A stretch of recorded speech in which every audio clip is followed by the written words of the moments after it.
This is Abe Friedtanzer from Awards Watch, and I'm thrilled to be speaking with Aneil Karia and Riz Ahmed about their Oscar-nominated short, The Long Goodbye. How are you both doing today? Good, thank you. How are you? I'm good. I'm good. It's nice to see you again, Aneil. We spoke before the nominations, and Riz, it's great to meet you. Congratulations on this film getting this nomination. Thank you. Thanks, Abe. Yeah, it's nice to see you again. Thank you. When we spoke, Aneil, you mentioned that Riz actually sought you out to collaborate on this project. And Riz, I'm curious, what had you seen in Aneil's work that made you want to work with him? I'm just curious, how many other times have you guys been hanging out without me? Just now, that one time before What's going this. on? Most weeks, yeah. There's a WhatsApp thread without me, isn't there? I didn't actually seek him out to work on this project. I just sought him out in a kind of creative funk, basically feeling pretty disillusioned with what we all do for a living and saying, I've heard you're a nice dude, let's hang out and get a cup of tea. And then we started chatting and we decided to just make something that we thought probably no one would watch, but we just felt like we wanted to get something off our chest. So it was made in a kind of usefully, kind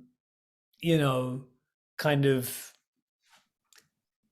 private kind of space. Do you know what I mean? We weren't sure what we were going to make. We were just talking about making something and doing it quickly, and very quickly our kind of subconscious bubbled up, and Aneil crafted something that's just such a roller coaster ride. And Aneil, what would you say the collaborative process was like? Had you seen Riz's writing work or just his acting in front of the camera? Well, I mean, I was very familiar with Riz's work as an actor and a great fan. I was, I guess, familiar with his work as a writer and as a lyricist, and had always been very fond of that too.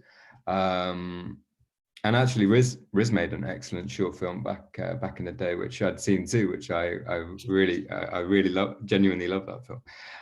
So as an all-round creative, I've always been a fan, and yeah, like Riz said, it was a really refreshing way to begin a creative process. Just kind of pressure off, sitting down, talking. Not so much kind of super methodical development process, more just a series of personal conversations, being very very open to what came of them. And yeah, I mean, Riz is, I guess, being somewhat tongue-in-cheek when he says that no one would watch something that no one would watch, but in a way it's true. Like the short film medium, as we know, is historically kind of tragically under supported and underwatched. So I think when you're setting out to make a piece of short film, you're not thinking about accolades or certainly not thinking in monetary terms, and you're probably not thinking about box office in the traditional sense.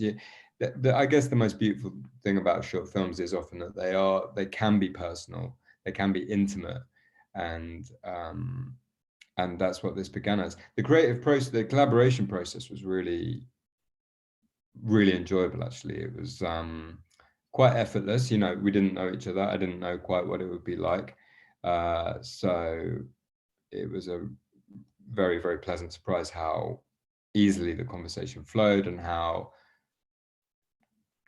much trust we were able to put in each other, and how we were able to find a way of being honest with each other about what elements of each other's ideas we were drawn to and weren't drawn to. And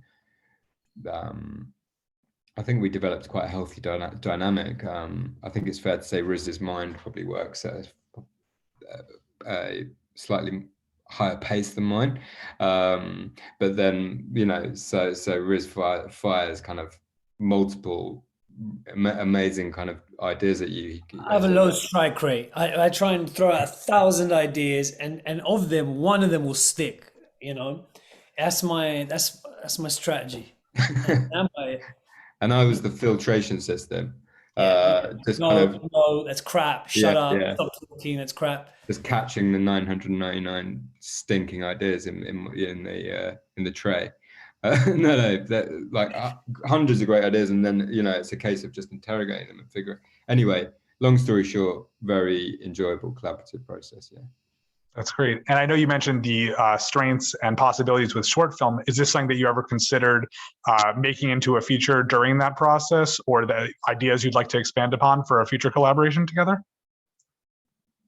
We talked for a second about making this into something else, and then we kind of felt like this is what it is, actually. And it's already had such an impact. It's been so humbling, seeing people talking about it to be here talking with you, that actually it just feels like this isn't like a test drive for something else. This isn't a prelude to the main event. This is a main event. And in many ways, this feels to me like one of the most personal, all-consuming, honest pieces of work I've ever been associated with or been involved in making. It really does, It came from a very raw and personal place, a very honest and intimate collaboration. And it's a snapshot of where we were at as two creatives at a certain point in time. And just feels great to be here, man. Yeah. And Riz, I think this film reminds me a lot of two performances you've given in the past. And one of them is The Night Of, which I think deals with similar themes in a way, but looks at American discrimination and prejudices. How do you think those two roles are related? Yeah, it's interesting because I feel like, I don't feel like The Long Goodbye is about Britain per se, specifically. I think it's happening everywhere. And it's happened in the past. It's happening now, some places.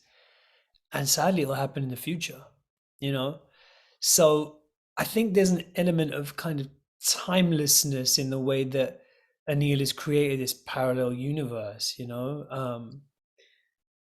this kind of heightened tone that we get into in the second and third acts, I think really underlines that sense in that this is everywhere at any time.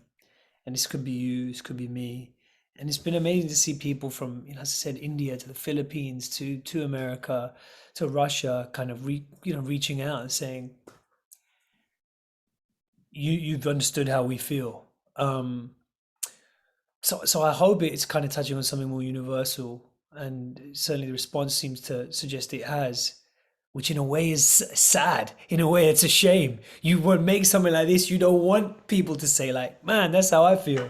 This is what's going on right now in my town, but it is. So yeah.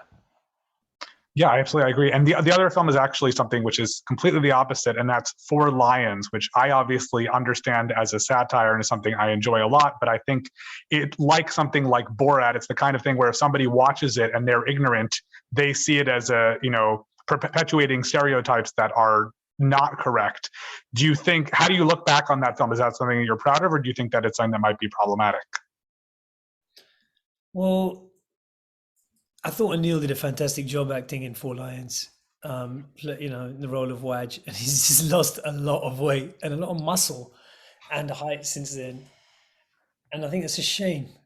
I think he had the trappings of a leading man, once upon a time. You managed to kind of call me small, unmuscular, and one other thing as well. Well, I complimented you on your fictional performance in a film that you weren't in, so it's balancing out with some real insults. That's true. Thank you. Yeah. In many ways, like this project, I think Four Lions is something you just feel really lucky to have been a part of, and he's really stayed with people and really stood the test of time. And I think it just goes to show, if you just kind of trust your collaborators and you're doing it for the right reasons, you sometimes stands a better chance of really connecting with people. So yeah, I just look back and feel gratitude to have been part of that. That's great. And can you talk about the decision to have this film available online on YouTube for free rather than some other release platform? Well, I think, And he was a socialist. yeah. I mean, yeah, that is kind of why, you know, we wanted to make that. I mean, you know, in a sense, in the sense that, you know, the most important thing with a film is for it to be seen, right? You know, and we live in an age now. I remember when I was first making my first short films, you know, it's very complicated. You couldn't, if you put it on online or in a public place, you'd immediately void yourself from like every festival or award, you know, or whatever it was going. So you had to kind of ride that circuit out before you could put it up and share it with kind of like anyone outside the kind of bubble of the festivals and things like that, before you could show it to your like cousin or, or your mum or something. But you know, I think what's great is now we live in a world where those two things can coexist, or you can do the festival circuit, you can enter it into awards and things, but you can just put it out there for the people. And I don't know, we wanted it to be seen and discussed, and we wanted to know what we'd made, in a sense. You know, it's really, it's such a surreal feeling when you make something like this. It comes from this kind of deeply personal place, like you're kind of excavating your deepest nightmares, but also kind of putting your own kind of emotional warmth and humor and things like that hopefully into it as well. By the time you've shot it and spent X amount of time in the edit and post and everything, I'm always kind of just snowblind, and I'm like, what have we made here? You know, is it completely absurd? Is it really good? Is it like, you know, bad? And I think, I don't know, it was just give it to the world and let the world like continue its journey. And you know, since we live in an industry where that is now possible, then it felt like a no-brainer, you know. Absolutely. And who do you think is the most important audience to see this film? Your mum and your cousin. There's Like a you better said. answer to that. But I'd say, you know, literally anyone. Yeah, and he was right. You know, normally he and I try and make short films to make millions of dollars. But on this one occasion, we decided actually we just want people to see it. And we're so glad they have been watching it. And we hope this conversation will lead more people to watch it and to pass it on.